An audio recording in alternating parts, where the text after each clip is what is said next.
আসসালামু আলাইকুম। এই প্রথমবার আমি মাটির থালায় ভাত খাচ্ছি। সত্যি অবাক, তাই না? হ্যাঁ, আসলে আমি প্রথমবার মাটির থালায় ভাত খাচ্ছি। ভাবলাম এই ভিডিওটা কেন শেয়ার করা যায় না আপনাদের সাথে।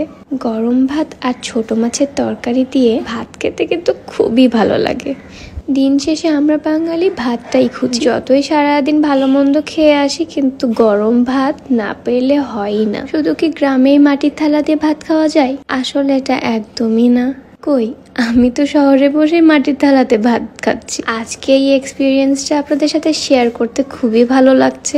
আর আমি প্রায় সময় ভাত খাই তরকারি, সবজি আর একটু মাংস থাকলে অনেক ভালো লাগে। আমার একটুতে পেট ভরে যায়। তো দেখতে পাচ্ছেন আমি কতটুকু ভাত নিয়েছি। এরপরে পাতলা ডাল নিয়ে নিলাম।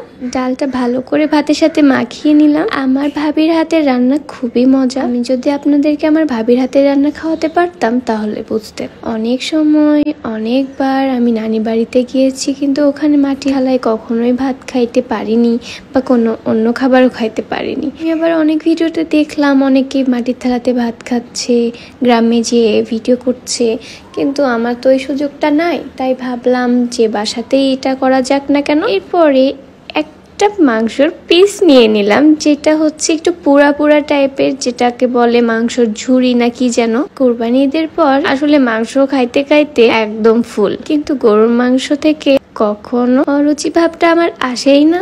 আমার গরুর মাংস যদি সারা বছরে আমাকে ভাতের সাথে দেওয়া হয় আর একটু সবজি তরকারি, আমার আর কিছু লাগবে না। আর এখানে আমি ছোট মাছের সাথে ডাল খাচ্ছিলাম আর একটু পর পর একটু করে মাংস নিচ্ছিলাম। আর এটা অনেক জোস। আজকে কিন্তু আমি পানিও কাঁসার গ্লাসে খাচ্ছিলাম। আজকের দুপুরের আমার ভাত খাওয়ার ভিডিওটা আপনাদের কাছে কেমন লাগলো জানাবেন। আর আমি কিন্তু এভাবে ভাতটা খাই, একদম চেটে পুটে, একদম মাপে মাপ নিয়ে নিই, কারণ আমি ভাত নষ্ট করতে পছন্দ করি না। মাঝে মধ্যে একটু ভাত নষ্ট হয়ে যায়, কিন্তু সেটা আবার ফেলি না, আমি ফ্রিজে রেখে দিই, পরে আবার খাই। আবার নষ্ট করা একদমই ঠিক না। তো ভালো থাকবেন সবাই। আর আমার মতন কে কে মাটির হাঁড়িতে এখনো ভাত খান নাই, তবে আমি আজকে খাইলাম।